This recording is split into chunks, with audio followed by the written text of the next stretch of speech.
The Warriors rule.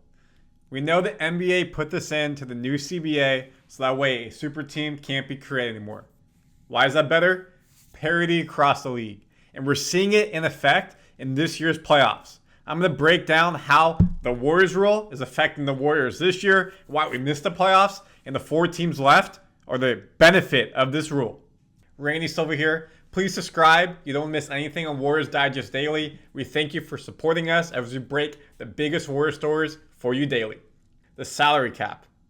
So I saw something crazy on X Twitter today, and it just paints the picture of what the NBA is trying to do. As we know, in this new collective bargaining agreement, the new CBA, NBA made massive penalties for going over the tax threshold. Why? They call it the Warriors rule because they spent so much money. They were just paying the taxes. It didn't matter. The luxury tax, that type of stuff. And they were winning.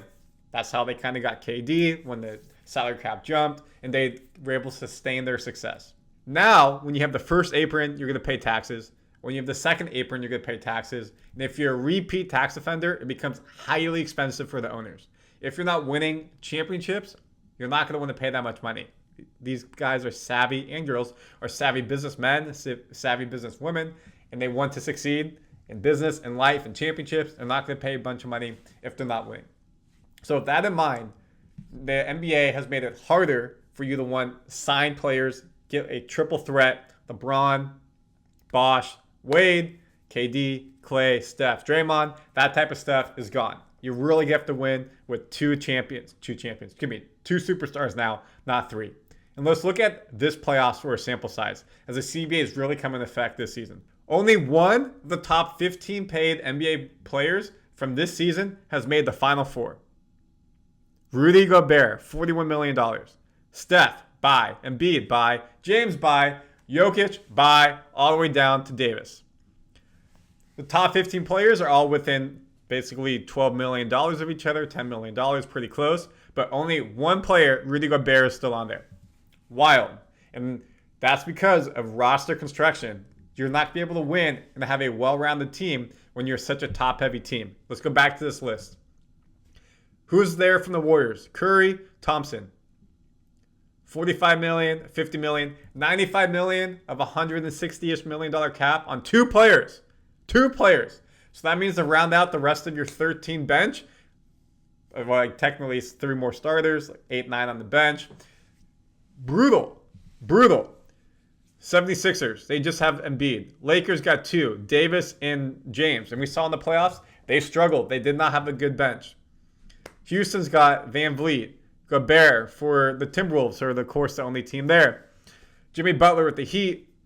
Clippers fell with Leonard and George. Lillard and Giannis with the Bucks fell. Durant, Beal with the Suns fell. So it's saying something. So let's take a look at the 4 teams left and see how they're able to do it. Let's start with the Mavs. When we look at Luka, $40 million and change. He's right below Davis. So he could be considered here, but he's not because he's not top 15. Numbers don't lie. He's locked in for the next 4 years. Great contract for the Mavs. Irving is locked in for 3 years. He won't be in that top 15 as the contracts go up. They have 2 stars. They don't have anybody else on their roster right now making more than $20 million. So we look at their salary. They're right there at 162. Congrats to JaVale McGee, who got paid, and now he's just getting residuals from the Mavs, bottom of your screen. But overall, as they go on, they will continue to be in this area. They don't have a lot of salary tied up, and they have a lot of good role players for the next 2-3 years. So expect them to stay here, but look at their salaries. They're doing good. We look at the Timberwolves. Gobert, as we talked about, has a big salary. Karl Anthony Towns is about to jump up with his new contract. And Edwards is about to jump up with his new contract. But again, he's coming off his first rookie deal, so it's not up as high as it's high. They're going to be here for another 2 years. But can they re-sign Gobert in about 2 years? No. Because you're going to give Edwards $41 million, Towns $57 million. You're not going to be able to do much with anybody else.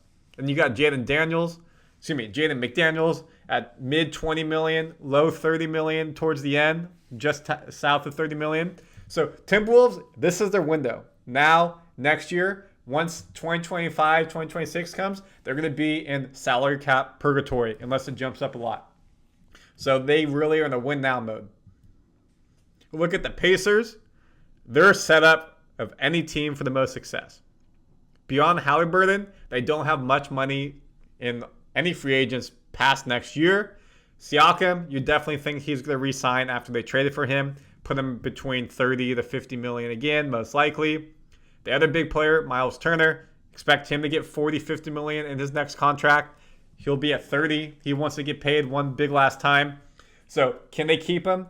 Maybe. But the Pacers look really good. They have role players who are mid-level. So they're there. But again, they don't have that massive 1, 2, 3 big star. So that's how they have a well-rounded team. And then lastly, you have the Celtics. They're going to be in a lot of trouble coming up. Jason Tatum needs to get paid. He's 2 years away from his contract. At his next contract, he'll be 28 in his prime. He'll get a supermax deal no matter what. So they're going to be purgatory. When you have Brown and Tatum getting 50 million plus, they're not going to have a lot of talent around them. So this is the win now. Next year, Drew Holiday goes off, so they could go get another star like him. They could re-sign him. But they're looking good next year. Maybe 25, 26. But after that, they're going to be salary cap purgatory. So I say that to show the Warriors. Again, what's our issue? Curry at 51 million. Klay Thompson 43 million. And Klay did not perform the way you want a second star. It's going to hurt you. Draymond at 22 million. Not crazy. Wiggins at 24 million. Not crazy. Chris Paul, your backup point guard at 30 million. Hurts you. So your 4 or 5 players are not performing the best. Curry had a great season. Draymond suspended a bunch. Wiggins fell. Chris Paul, your backup point guard. Klay Thompson did not have the season. And that's why you're not in the playoffs. And that's why it goes back to Joe Lacob. Does he want to pay a first apron, second apron type of taxes when the team is not performing? Probably not. And that's why you see the list here of teams like this. A lot of superstars, but they don't have the role players around them to be successful because of the new taxes and aprons. So moving forward, Warriors, we got to be more stingy with our money. That's why it doesn't make sense to resign Klay at the right price. Sure. Does it make sense to bring back Chris Paul at $30 million? Probably not. If you can get him for cheaper as a backup point guard, but that money could be used between 2-3 different players potentially to make the team more well-rounded, bring in a big man. And then, of course, you're going to need Moody to step up, Kuminga to step up, Trace Jackson-Davis, and Brandon Podziemski make those sophomore jumps as well. So hopefully you enjoyed this Warriors Digest. Comment your thoughts. Interesting information today.